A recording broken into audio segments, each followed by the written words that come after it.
itu ada 5 waktu. Ya, siapa yang bisa sebutkan apa aja sih sholat 5 waktu itu? Saya, Pak.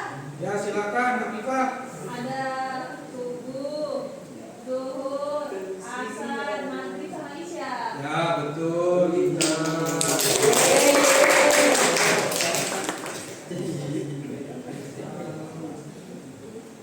Anak-anak tahukah pengertian sholat itu apa sih? Belum. Tidak ada. Doa. Nah, sholat itu ada menurut bahasa. Menurut bahasa itu sholat berdoa. Berdoa atau doa. Ada itu dalam surat At-Taubah ayat 103 yang artinya, dan berdoalah untuk mereka, sesungguhnya doamu itu menumbuhkan ketenteraman jiwa bagi mereka. Nah, sedangkan menurut istilah, sholat itu semua perkataan dan perbuatan yang dilakukan yang diawali dengan takbir dan diakhiri dengan salam.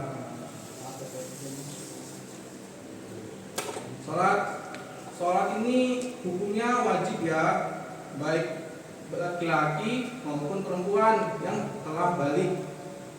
Jadi kalau belum balik, nggak sholat, tapi diusahakan sholat untuk belajar supaya kedepannya bisa konsisten terus sholat.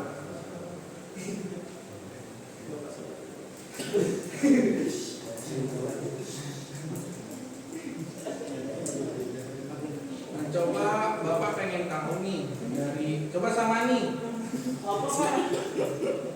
Sebutkan surah di Al-Quran yang tentang sholat, tahu gak?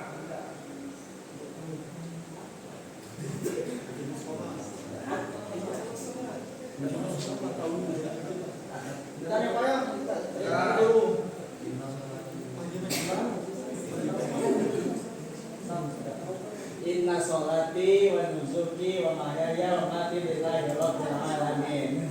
Ya, artinya apa? Kenapa itu? Bahwasanya sholatku, hidupku, matiku karena Allah. Temanku ini. Ya, satu lagi siapa ya? Ah, coba Samsul. Dari tadi ribut sendiri di belakang itu. Hukum Pak. Ayat Samsul sebutkan ayat tentang sholat di Al-Quran. Bentar Pak, buka catatan. Oke, boleh. Lambat maju Pak. Gas breaking Pak. Dia pokoknya sedikit.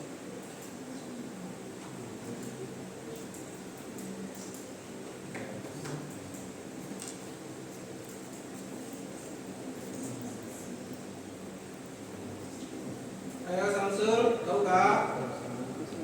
Hukum aja Pak. Pak. Waqimu sholata wa atu zakata wa ga'una ma'arrohim. Ya, itu surah apa itu?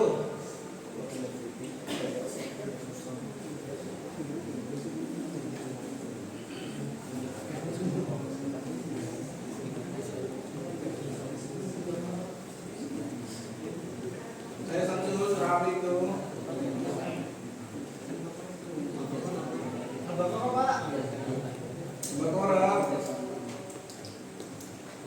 Ayat berapa Al-Baqarah? 25. Bacanya gimana? Coba ulang bacaannya, teman-teman yang mendengar.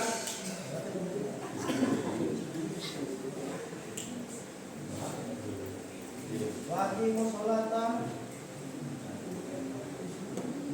wa atu zakata wa ta'u ma'arrohim. Ya, betul. Tangan dong, Samsul.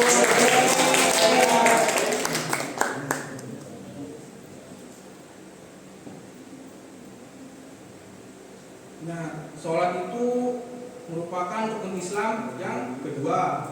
Setelah yang pertama itu melakukan syahadat atau mengucapkan 2 kalimat syahadat. Nah, sholat ini itu sebagai penanda atau untuk membedakan mana orang yang kafir dan mana yang muslim. Maka dari itu sholat itu penting ya bagi kita ya. seperti dalam surah An-Nisa ayat 103 yang artinya sesungguhnya sholat itu merupakan kewajiban yang waktunya telah ditentukan atas orang-orang mukmin.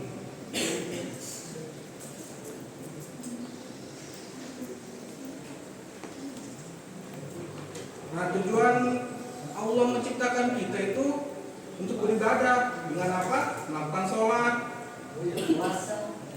melakukan puasa, beribadah pokoknya kepada Allah. Di sini itu kita beribadah dengan apa? Menyembah.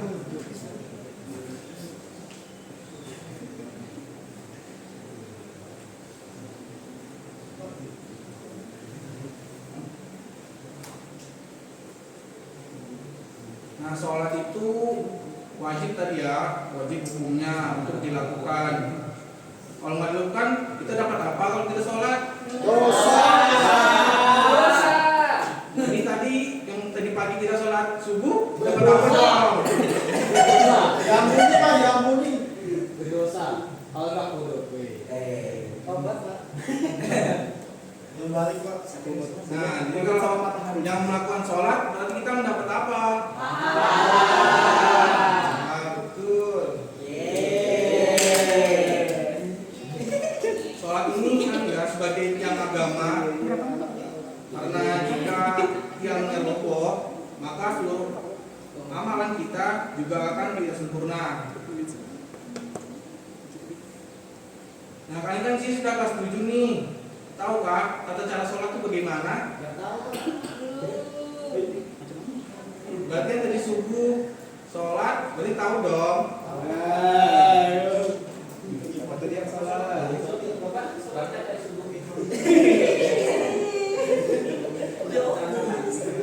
Kritis, siswa yang kritis. Nah, kita tuh karena kita tinggal di Indonesia, kita tuh mengikuti mazhab Syafi'i yang dimana ada 13 rukun. Yang pertama itu niat, wajib ya niatnya itu ya. Tapi niatnya dilafalkan di dalam hati. Yang kedua berdiri jika mampu. Jadi kalau kita lagi sakit, bisa kita sambil duduk. Kalau tidak bisa sambil duduk, bisa sambil baringan. Nah, yang ketiga itu takbiratul ihram atau takbir, makan takbir. Nah, yang keempat membaca surah Al-Fatihah. Dan yang kelima ruku dengan tumanninah. Yang keenam itu melakukan i'tidal dengan tumanninah juga. Yang ketujuh sujud dengan tumanninah. Yang kedelapan duduk di antara dua sujud dengan tumanninah. Yang 9 duduk tasyahud awal dan akhir dengan tumanninah juga. Yang ke-10 membaca tasyahud. Yang ke-11 membaca sholawat Nabi Muhammad SAW. Yang ke-12 membaca salam. Yang pertama menengok ke sebelah kiri, setelah itu melanjutkan sebelah kiri kanan. Maksudnya doa kebalik ya. Mulai pertama ke kanan, baru ke kiri. Jadi terakhir itu tertib. Nah, kalau kayak tadi nih, salamnya ke kiri dulu baru ke kanan. Sah tidak sholatnya? Tidak. Kenapa tidak sah? Karena tidak dikit. Ya betul. 10 poin di Bapak IPA. IPA.